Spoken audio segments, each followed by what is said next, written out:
Hey everybody, it is time for another diet update. I'm 157 and hold on one second, these things were bugging my ears. Okay,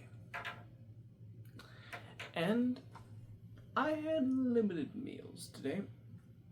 I had 1, 2, 3, 4, 5, 6 of the last Chalk Zero peanut butter cups today.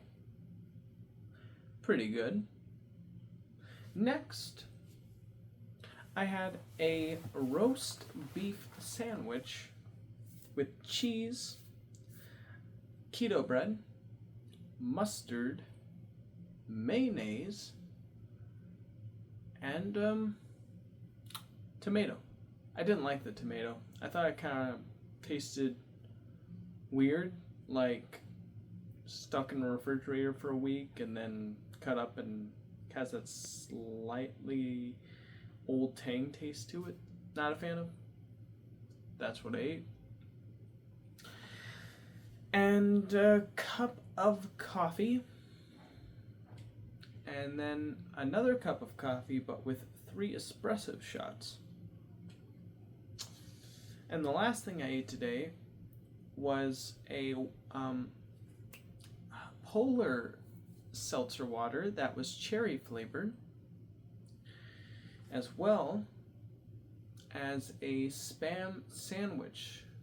So you use the keto bread again, mustard, mayonnaise, chili powder, sliced Tillamook cheddar cheese, and the Spam, sliced Spam. Why Spam? I wanted a sandwich, and that was the closest thing we had to lunch meat in our house right now. So that's why I ate it. Any exercise? I did an hour-long walk around the neighborhood. So there you go.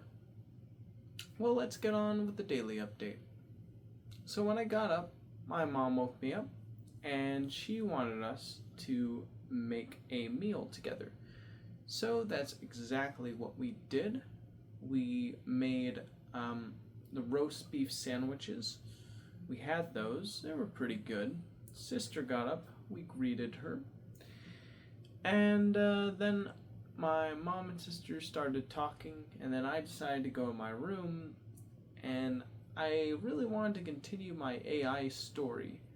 The adaptation of like this guy on YouTube, Preston Dennett. He goes through different alien abduction cases and stories, and I wanted to take one of the stories he was describing, go through it one by one, each of the stories, and adapt them from his most recent video of onboard encounters.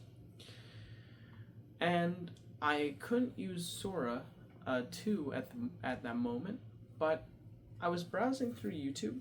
This random video was recommended to me of this guy who apparently found a program that gets rid of watermarks on videos. So I was like, really? And so I ran one of the Sora 2 video generations through the watermark removal system, and it worked out. So I was like, oh, okay, how much is it? Apparently it's a $10 a month subscription. Cool thing is, they don't keep you subscribed and hope that you forget, so if you don't click the unsubscribe button, they keep on taking money out of your account every month. Instead, they make it, only 1 month, and if you choose to subscribe again, you can, but only 1 month. So I thought that was pretty cool. It also had other features, this program, which I think was called AV AI or something like that, like audio video, and it could do upscaling, it could do res boosting,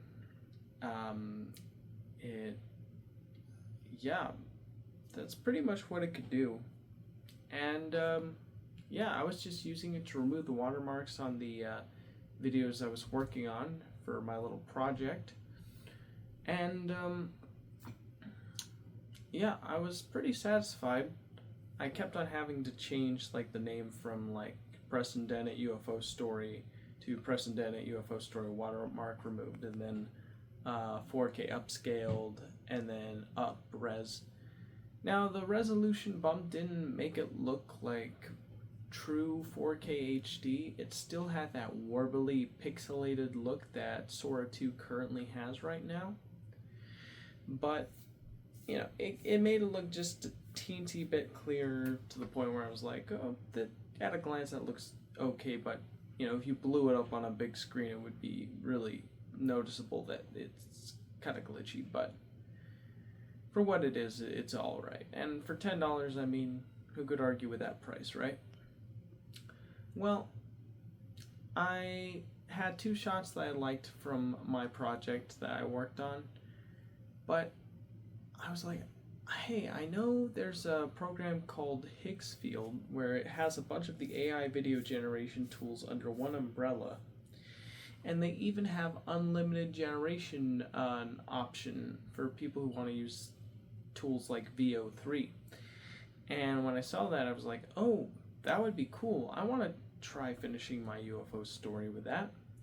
So I purchased the ultimate plan for $40 on Higgsfield, and when I did that, the first story is about a girl who is about like 7, who's looking at a UFO that's coming, and then it goes away, and then she runs to tell her grandmother about it. That's what happens in the Preston Dennett story.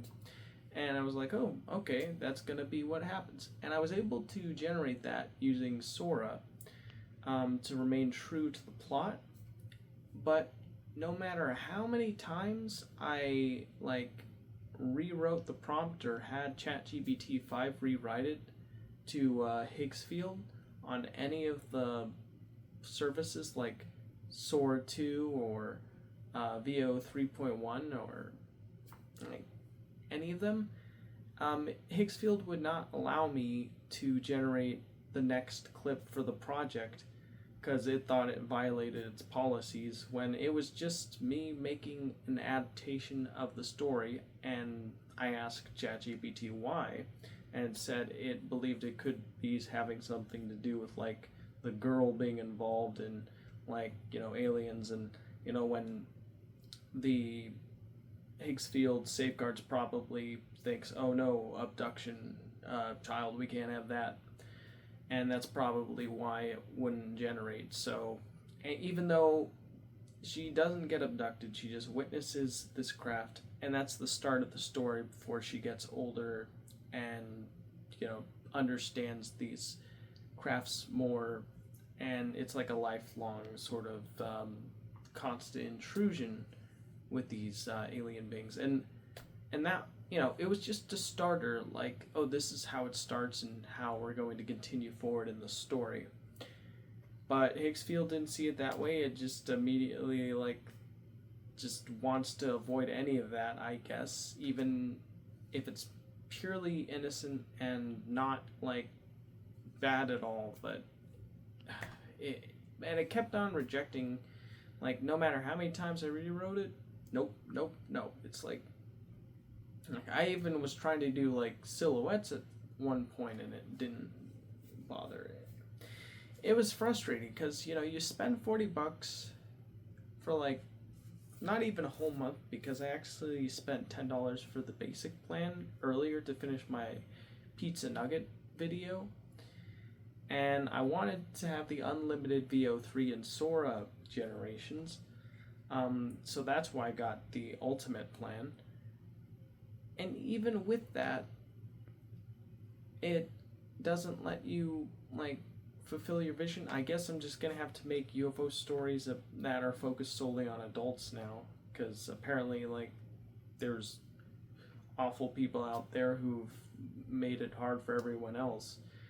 It really sucks. Like I just wanted to tell a story, and now I can't. Shame. So yeah, I was banging my head against like my keyboard, metaphorically speaking, of course, trying to get everything to work, and it just wouldn't.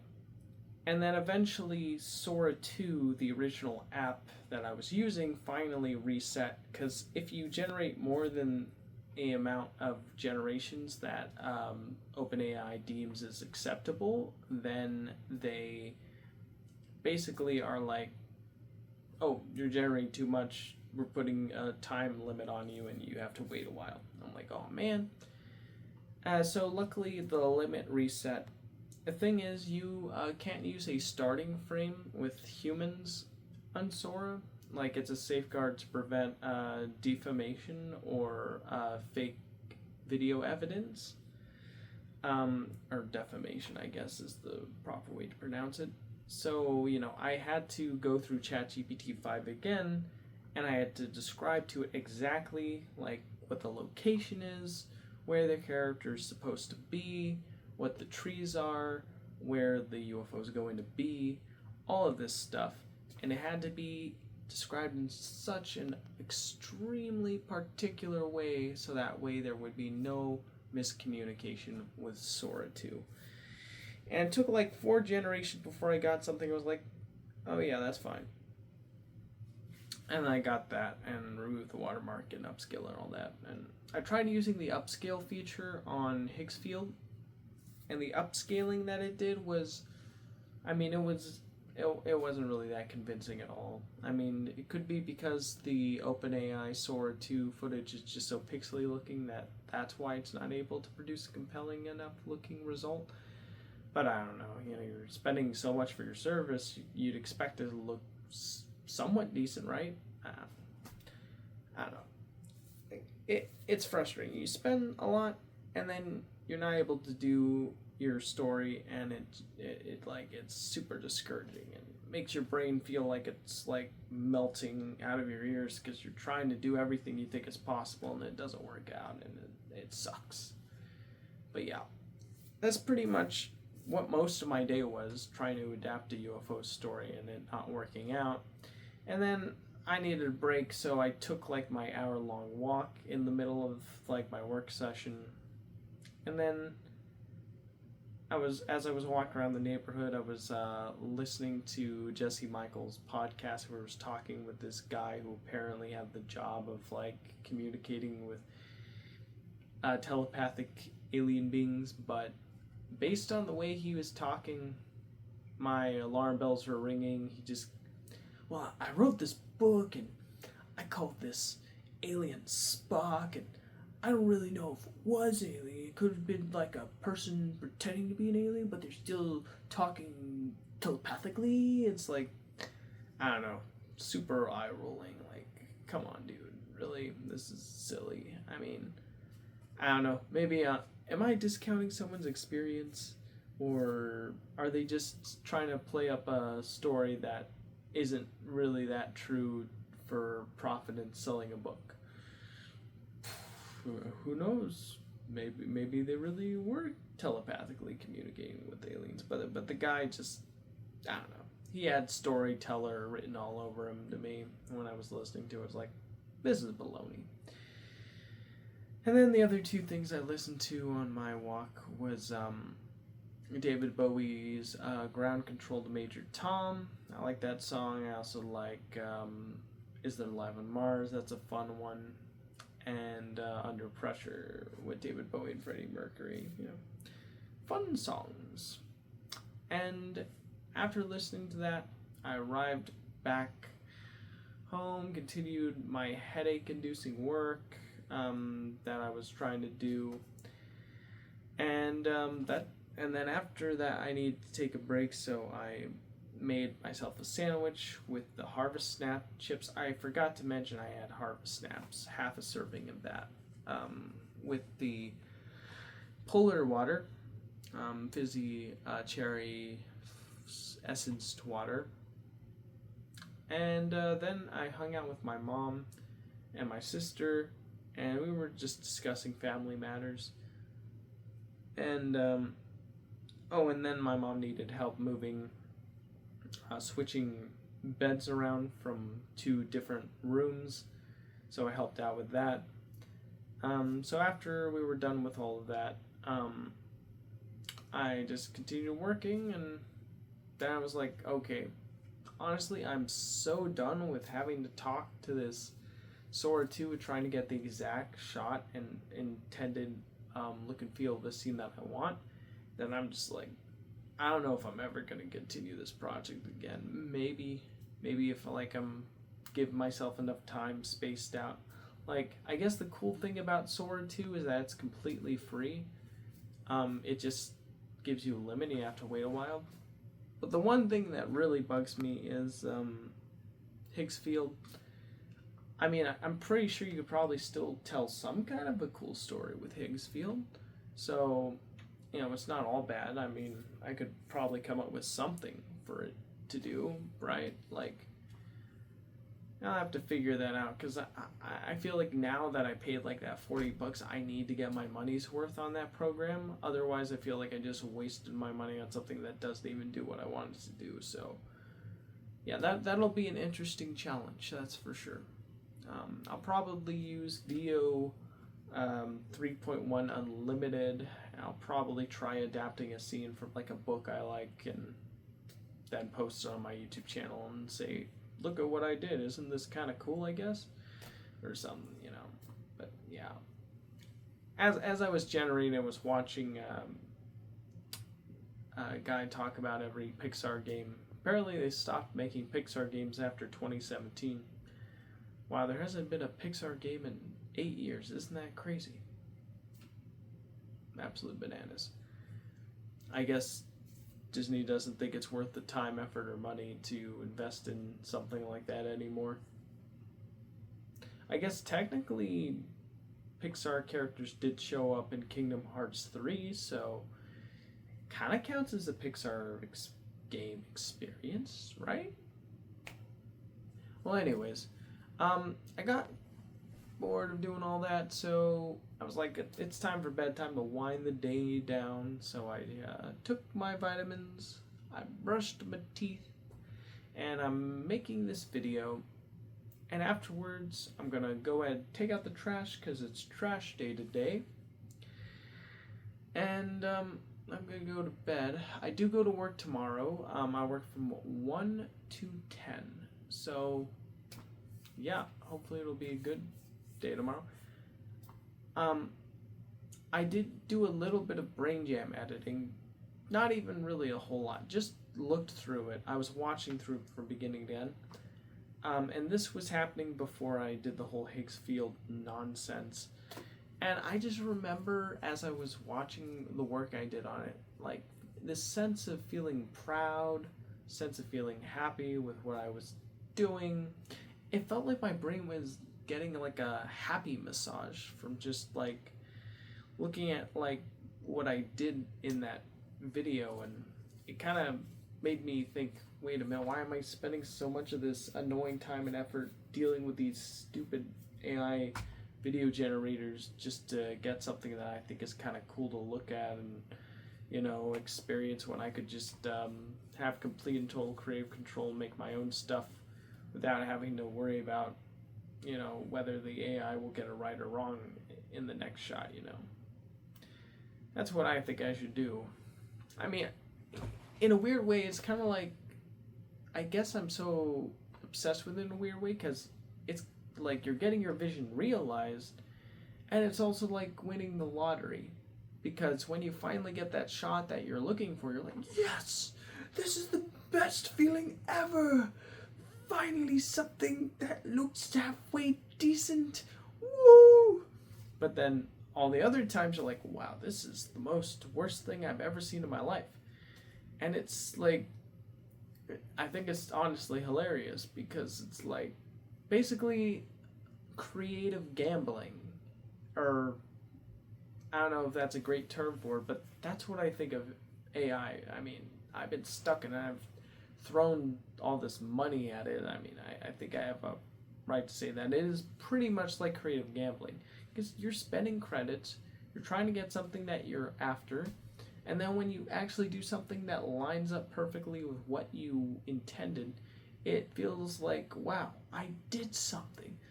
In reality, it's just the bot just so happened to finally like acknowledge your wishes and, you know, cater to them. But all the other times it was either ignoring them or misunderstanding them. Yeah. I don't know. I'm sure in the future AI video generation will get so advanced that it'll pretty much be indistinguishable from reality. And it's also going to be quick and easy to pull off. So, yeah.